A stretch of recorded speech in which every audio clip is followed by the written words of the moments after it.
옛날 경주에 최부잣집이 있었습니다. 우리 속담에는 부자가 산대 못 간다 이런 말이 있는데 무려 400년 동안 12대 동안을 부자로 지낸 그런 최부잣집입니다.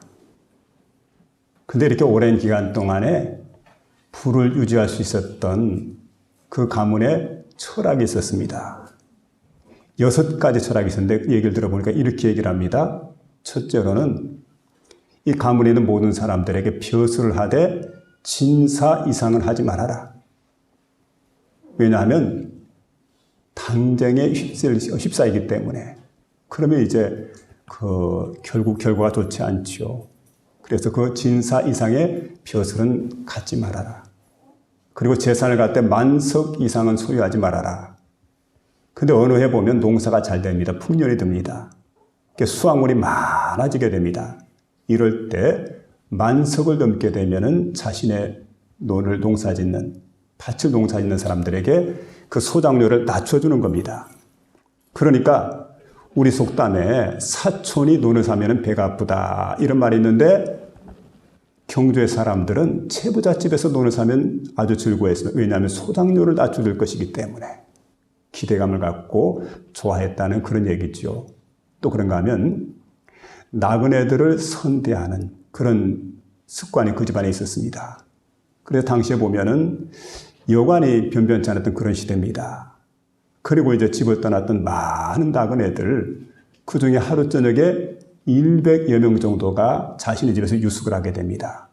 자, 그러니까 1년 동안 받은 그 소작료 한 3,000석 정도 되는데 그 중에 1,000석을 갖다가 나그네 대접하는데 이렇게 사용을 했다는 거죠.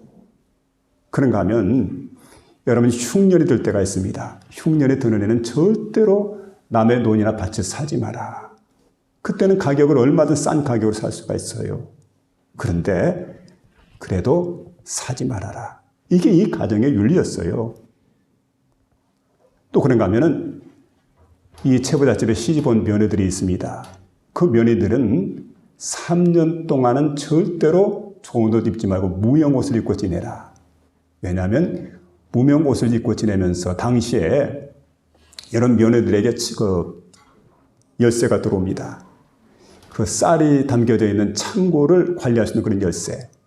근데 이게 손이 너무 크면 안 되죠. 그래서 근검 전략하는 일을 갖다 배우게 하기 위해서 무명 옷을 입고 3년 동안을 지내라. 그리고 사방 백리에 있는 모든 거울에 굶어 죽는 사람이 없도록 돌봐라. 그러니까 해마다 그 구제미 1,000석을 풀어가지고 가난한 사람들을 돌봤다는 거지요. 이런 철학을 갖게 될 때 경주 최부잣집이 무려 400년 동안을, 그리고 12대 동안 그렇게 오랜 기간 동안은 잘 살게 되었는데 400년이 지났습니다. 그리고 12대 후손이 바로 최준이라는 사람인데 이 사람이 독립운동 자금을 갖다 기부를 했습니다. 이게 일경에 이제 발각이 된 겁니다. 일본 경찰들에게. 그래서 모진 고문을 받게 되고 그 다음에 그는 자신이 가진 모든 재산을 갖다가 여러분 잘 아시는 그 영남대학교, 그 대학교에다가 전체 다 그 기부를 했다는 거죠. 그렇게 해서 최부잣집이 역사 속으로 사라지게 됩니다. 여러분, 우리 교회가 10년이 지나도 100년이 지나도 든든히 서가는 교회가 되기를 원하는데 그런 교회가 되려고 한다면 우리도 확고한 철학이 있어야 돼요. 그 철학은 바로 여러분 하나님 말씀에 기초한 철학, 하나님이 기뻐하시는 그런 일을 행하는 그런 교회, 이렇게 되어져서 10년에 가도 100년에 가도 든든히 세워져 가는 그런 교회가 될 수 있기를 주의 이름으로 부탁을 드립니다. 여러분 그렇게 하려면 본문 말씀처럼 진행하여야 된다 이렇게 말씀해 주고 있는데 교회 공동체가 나가는 경로가 있습니다. 우리 교회 공동체가 어떤 경로로 나가느냐, 그 경로가 바로 딱 정해지게 되면 이런 교회는 언제든 여러분 평안한 교회가 됩니다. 든든한 교회가 됩니다. 그리고 수가 더 많아지는 그런 교회, 부흥이 되는 이런 교회로 이제 변화되어가는 그런 역사를 볼 수가 있습니다. 그러면 오늘 이 본문에 보면 초대교회들이 나갔던 방향이 있습니다. 경로가 있습니다. 그리고 길이 있습니다. 삶이 있습니다.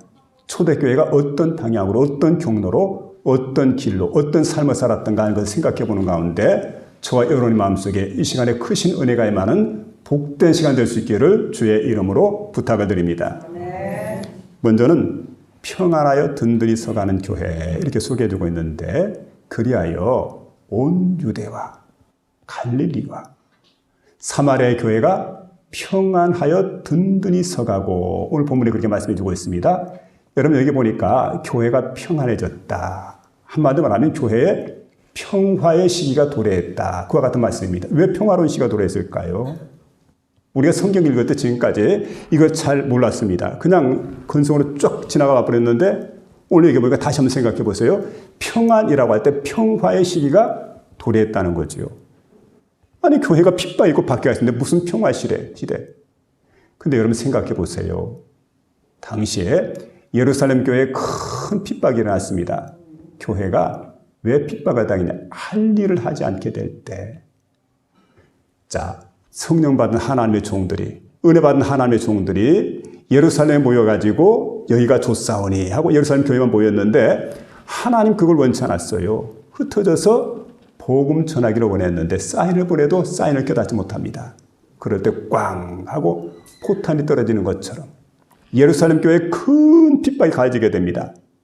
그리고 스데반이 순교를 하게 되고 이럴 때 많은 예루살렘 성도들이 사방 각지로 다 흩어지게 되니까 이제는 여러분 핍박했던 사람들 예루살렘 교회 한 교회에 있을 때는 핍박이 좋았는데 뭐 전국 각지로 아니면 세계 각지로 다 흩어져 버리니까 그 사람들 갖다 찾아가서 핍박한다는 게 여간 어렵지 않습니다. 핍박하는 사람들의 응집력이 사라졌다는 거죠. 그리고 당시에 교회를 핍박했던 가장 대표적인 사람이 바로 사도 바울입니다. 사울이라는 청년이었죠. 근데 그가 회심을 합니다. 그리고 예수를 믿었어요. 변화가 되었어요. 새로운 사람이 되었습니다.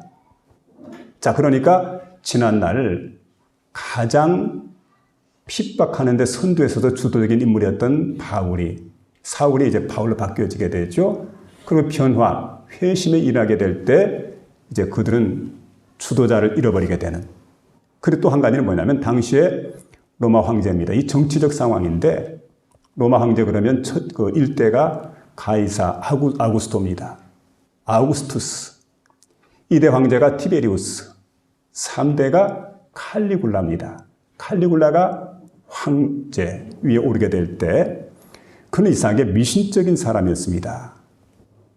그리고 무슨 계시를 받았는지 그 예루살렘 성전에다가 자신의 황제의 동상을 세워야 되겠다. 그래가지고 그 신하 가운데 페트로니우스가 있는데 그 페트로니우스에게 명령을 내립니다. 너 내가 3개 대대를 줄 테니까 얼른 예루살렘에 가가지고 예루살렘에다가 그 성전에다가 황제의 동상을 세우도록 해라. 자, 그런데 보내면서 얘기를 하죠. 누구든지 반항하는 자 다 죽여도 좋다. 그리고 남은 사람은 노예로 만들어라. 이게 그에게 떨어진 명령이었어요. 자, 그는 이 명령을 받고 시리아로 직행합니다. 그리고 페니키아에 이르게 될 때 여러분 유대인들에겐 청천벽력과 같은 일이죠. 세상에 어찌하여 이런 일이. 그래가지고 온 유대인 남녀노소가 가만히 있지 않습니다. 그래서 도시에서 시골에서 마을에서 많은 사람들이 페니키아로 몰려가가지고 그 페트로니우스 앞에 다 같이 무릎을 꿇게 되고 엎드리게 되고 울면서 애원하게 됩니다. 그래 여러분 자기 코가 석자 아니에요? 자기들의 문제가 더 어렵지 않습니까? 그러니까 교회를 핍박할 겨를이 없었던 거지요. 여러분 이건 바로 하나님의 섭리입니다. 하나님께서 하신 일이죠. 지난날 하나님의 교회를 받게 했던 유대인들이었는데 이제는 자신들이 로마 정치권에 의해서 로마 정권에 의해서 그 박해를 받게 되는 그래서 기독교회를 갖다가 박해하지 못했기 때문에 이때 보니까 교회에 평화가 임하게 돼요. 그리하여 온 유대와 사마리아와 갈릴리에 있는 교회가 평안하여 든든히 서가고 주를 경외함과 성령의 위로로 진행하여 수가 더 많아지더라. 오늘 본문이 이렇게 말씀해 주고 있습니다. 한마디로 말하면 평화의 시기가 도래했다는 거지요. 어떤 사람이 비행기를 타고 처음 비행을 합니다. 뉴욕에서 파리로 이렇게 가게 되는데 비행기가 이렇게 상승기를 타고 올라가지 않습니까? 근데 악천후, 기상이 악화돼가지고 막 많은 폭우가 쏟아지게 됩니다. 그리고 비행기가 이렇게 상승하게 되는데 겁이 덜컥 나는 거예요. 그래 스튜어디스에게 묻습니다.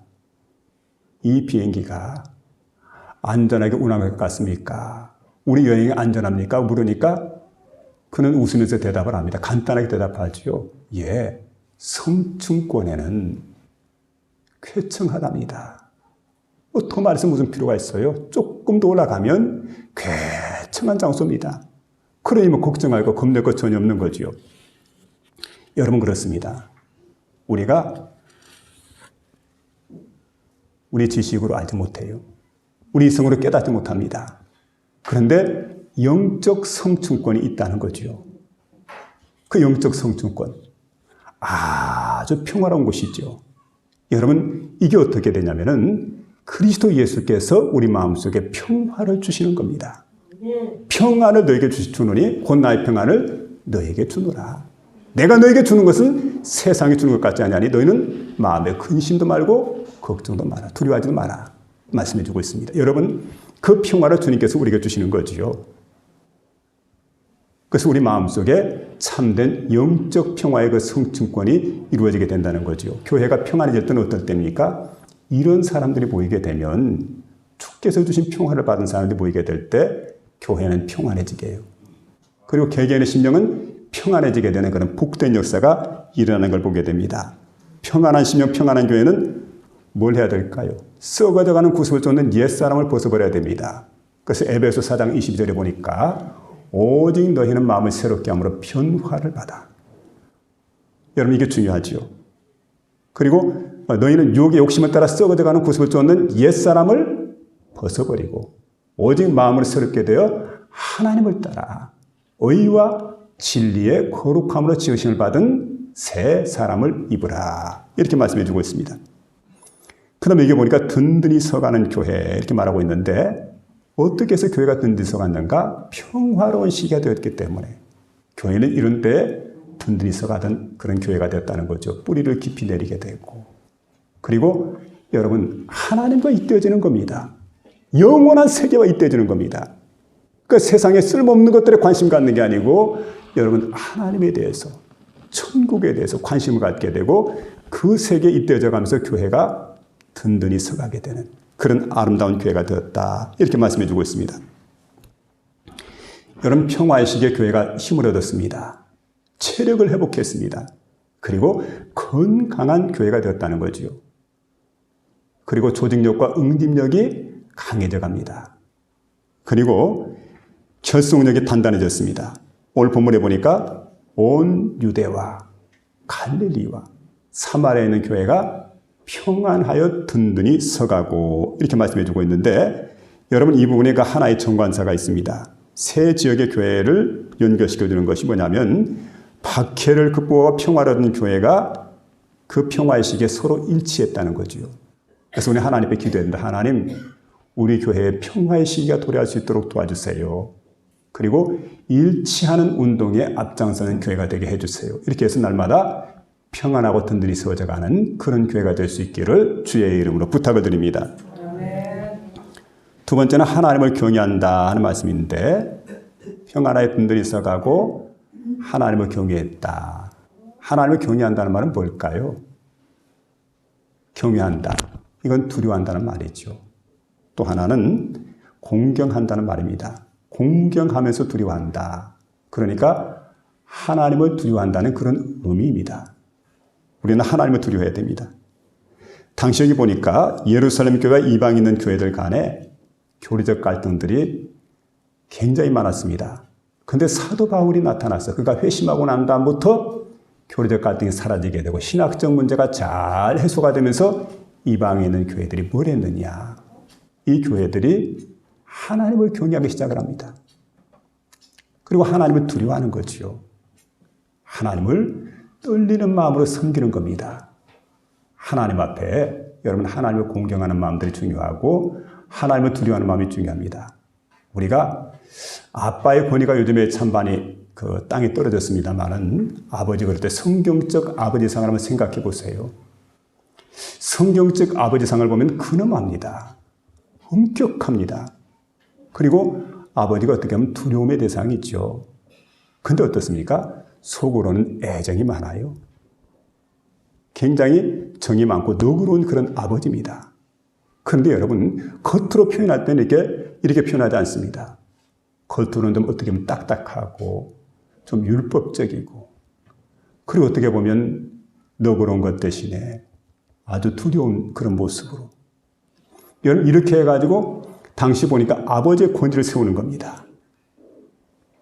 그 자식들의 그 인격을 갖다가 잘 세워주는 겁니다. 그러니까 여러분 보세요.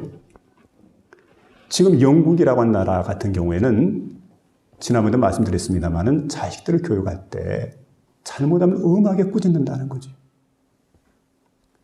그리고 심지어 목사님 앞에서라도 아이가 잘못하면 그냥 가차없이 매를 때린다는 거죠. 그렇게 해서 아이의 잘못된 부분을 고쳐주는 겁니다. 미국 같은 경우는 만약에 그러면 난리가 나요. 요즘 여러분 뭐가 문제로 생각합니까? 권위가 사라진 세대. 아버지의 권위가 사라졌어요. 스승의 권위가 사라졌어요. 그리고 여러분 보세요. 지도자의 권위가 사라졌습니다. 높은 사람들 막 함부로 평가하고 함부로 말하고. 근데 우리 성경에 보면 위에 있는 권세자들에게 복종하라고 그렇게 말씀했는데 너무 쉽게 말하죠. 이렇게 권위가 다 떨어져 버린 그런 세상 우리가 살아가고 있습니다. 요즘 전도하다 보면 전도하기가 대단히 어려운데 그만큼 여러분 하나님의 권위가 사라졌다는 겁니다. 사람들은 두려워하는 게 있습니다. 가스 폭발. 그리고 다리가 무너지는 것. 빌딩이 내려앉는 것. 대단히 겁을 내고 두려워합니다. 근데 하나님은 두려워하지 않아요. 왜 그럴까요? 하나님은 눈에 보이지 않으니까 하나님 두려워하지 않는 거예요. 또 한번 생각해 보세요. 하나님을 대할 때에 어떻게 보면 여러분 심판하시고 그리고 두렵고 그리고 어떻게 보면 하나님은 무서운 그런 하나님이 아니라 하나님은 사랑이 많은데 그 사랑 많으신 하나님 무슨 지옥을 만들었냐고 뚱딴지 같은 얘기를 한다고.